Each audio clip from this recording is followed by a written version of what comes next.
মামুনি তোমাকে যেতে বলার কারণ আছে বলেই তোমাকে যেতে বলছি আমরা। লক্ষ্মী মামুনি আমার, তুমি কেন বুঝতে পারছো না এখন কলকাতায় যাওয়াটা তোমার তোমার কি দরকার? না না মামুনি বুঝতে পারছে না। মামুনি বুঝতেই চাইছে না। মামুনি যদি বুঝতে চাইতো তাহলে এত কিছু বলার পর অ্যাটলিস্ট জিজ্ঞেস করতো যে বাড়ির সবাই কেমন আছে, কারোর কোনো বিপদ হলো কিনা, করতো না?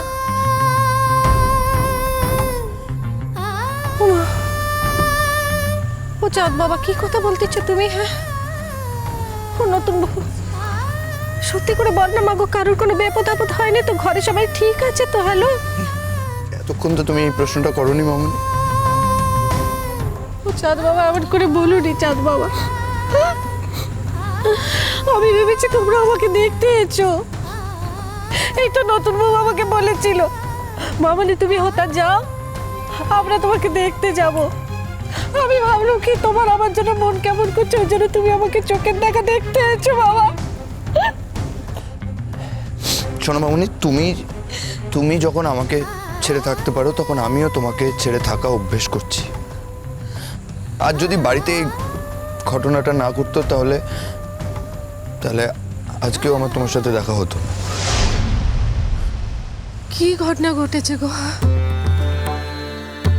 ও নতুন বউ, চুপ করে থাকিস নি মা, বল দেখিনি কার কি হয়েছে? ঘরে সবাই ঠিক আছে তো? ও মা, আমি তোর গুরুজন হই, বল না মা, সবাই ঠিক আছে তো? মুখে কুলু পেটে থাকিস নি, বল না। মামুনি এখন এত প্রশ্ন করো না, তাড়াতাড়ি রেডি হও, দিয়ে চলো গাড়িতে উঠবে। আমাকে সত্যি কথা না বললে আমি হেতা থেকে নড়বো নি। আগে বলো কি হয়েছে? মামুনি বাবা খুব অসুস্থ মামুনি।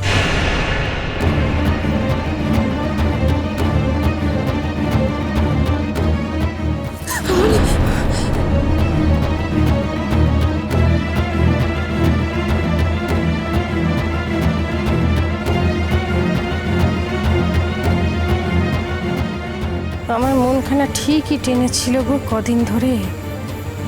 আমার বাচকের পাতা না পাচ্ছিল, আর সিঁদুর পরার সময় সিঁদুরের কৌটোখানা পড়ে গেল। তখনই বুঝেছি অলক্ষণে কিছু ঘটেছে।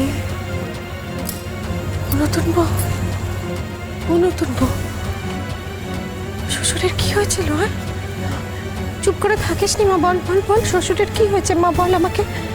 আমায় গোপন করিস নি মা, বল দেখিনি তোর শ্বশুরের কি হয়েছে, কি লো বল। তোমার নিজের উপর এটুকু ভরসা নেই মামুনি? তোমার মনে হয় না তুমি থাকতে বাবার কিছু হতে পারে না? বলো, মন থেকে বলো, মনে হয় না তোমার? আমি সুস্থ সবল মানুষটাকে হতে রেখে এলো, এর মধ্যে এমন কি ঘটনা ঘটলো যে তোমরা হেতা ধেয়ে পরে আমাকে নিতে এসেছো? ও নতুন বউ, চুপ করে থাকিস নি, বল না আমাকে কি হয়েছে, বল। বাবার হার্ট অ্যাটাক হয়েছে মামুনি।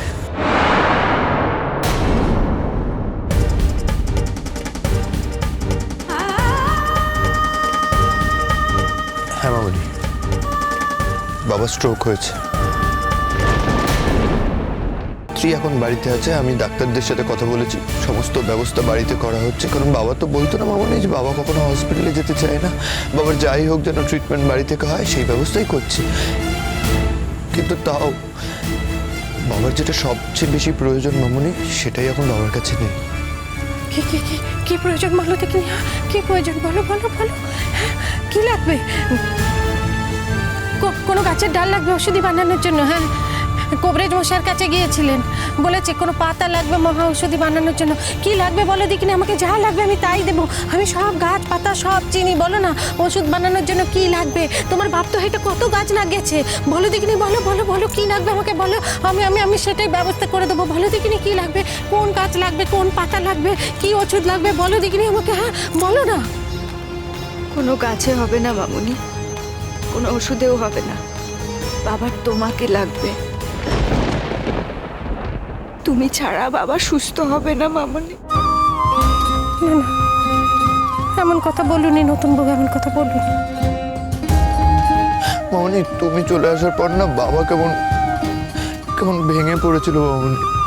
হ্যাঁ, বাবা কদিন ধরে প্র্যাকটিসেও যাচ্ছিল না। হ্যাঁ মামুনি, বাবা ঘরে শুয়েছিল একা একা। তুমি জানো আমি জ্ঞান তো যেটা কোনোদিন দেখিনি তাই দেখছি। আমি তো আজকে বাইরে যাচ্ছিলাম, বেরিয়েও গেছিলাম, কঙ্কাবতী ফোন করায় আমি ছুটে এসেছি, এসে দেখছি বাবার এই অবস্থা। আমরা এক মুহূর্ত সময় নষ্ট করিনি, তোমার কাছে এসেছি, কারণ আমাদের বিশ্বাস ছিল যে অন্য কারোর জন্য হোক বা না হোক, বাবার জন্য তুমি বাড়ি ফিরে যাবে মামনি। মামুনি, বলছি যদি যদি তেমন হয় তাহলে তুমি না হয় বাবাকে সুস্থ করে দিয়েই আবার চলে এসো। শুধু বাবার এই অসুখটার সময় তুমি বাবাকে পার করে দাও মামুনি। হ্যাঁ মামনি, আমি তোমার কাছে আমার বাবার প্রাণ ভিক্ষা চাইছি মামনি। মামনি, বাবা যতদিন সুস্থ ছিল না, যখন সামনে ঘুরে বেরোতো, আমি কখনো রিয়েলাইজই করিনি যে আমি বাবাকে কতটা মিস করি মামনি। তো আজ আমি যখন দেখলাম যে বাবা অসুস্থ হয়ে পড়ে আছে, আমার খুব অসহায় লাগলো। হ্যাঁ মামনি, তুমি বলো, বাবাকে তো সুস্থ হয়ে উঠতে হবে আমার সাথে লড়াই করার জন্য। আমি সুস্থ, আমি সক্ষম, আর বাবা অক্ষম হয়ে পড়ে আছে। ও মামনি, আমি এটা দেখতে পাচ্ছি না মামনি। আমি তোমার কাছে রিকোয়েস্ট করছি, তুমি চলো তো, তোমাকে দেখলেই বাবা ভালো হয়ে যাবে মামনি। আর সময় নষ্ট করো না প্লিজ। চাঁদ বাবা, ও চাঁদ বাবা, তোমার বাবা আমাকে দেখলে ভালো হবে কিনা আমি জানি না, কিন্তু বাড়ির আর লোক তারা তো ভালো থাকবে না। মামুনি, বাবা সুস্থ হওয়ার থেকে, বাবা ভালো হওয়ার থেকে তোমার কাছে বাড়ির বাকিরা কি বললো সেটা বড় হলো। তুমি এতটা পাল্টে যেও না মামুনি। পৃথিবীতে কিছু কিছু মানুষ থাকে যারা কোনোদিন পাল্টায় না। তুমি তো তেমনই একটা মানুষ মামুনি। তোমাকে তো আমি অন্তত তেমনই দেখে এসছি, এমনই জেনে এসছি। লক্ষ্মী মামুনি, তুমি দয়া করে তৈরি হয়ে না মামুনি। তুমি চলো, আর দেরি করা যাবে না মামুনি, চলো। ও ঠাকুর, তুমি আমাকে একটু শান্তি দিলে না ঠাকুর, তুমি আমাকে একটু শান্তি দিলে না ঠাকুর। যে লোকটার জন্য আমি সব বস্য ছেড়েছি, লোকটার শান্তির জন্য, লোকটা ভালো থাকবে বলে সবকিছু ছেড়ে দিয়ে চলে এসেছি, তুমি তাকে টেনে নিতেছ ঠাকুর।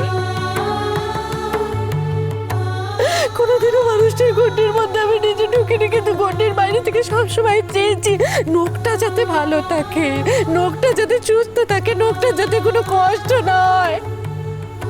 আমি তোমায় সব কিছু দিতে পারবো নি ঠাকুর, সব দিতে পারবো নি। তুমি আমার সব নে না, সব নে নাও, তুমি আমার মানুষটাকে ঠিক করে দাও। আমাদের দেরি হয়ে যাচ্ছে মামনি।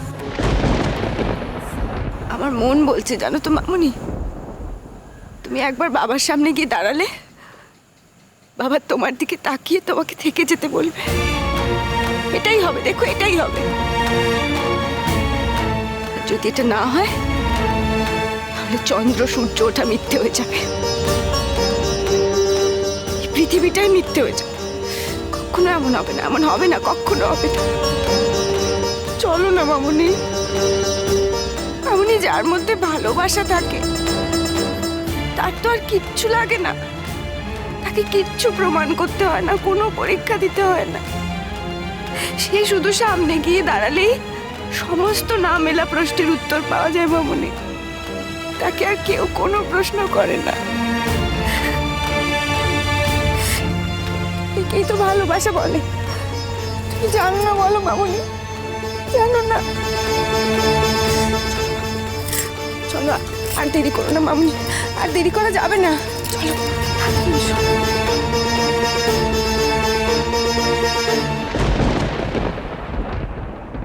এসো মামনি, এদিকে এসো।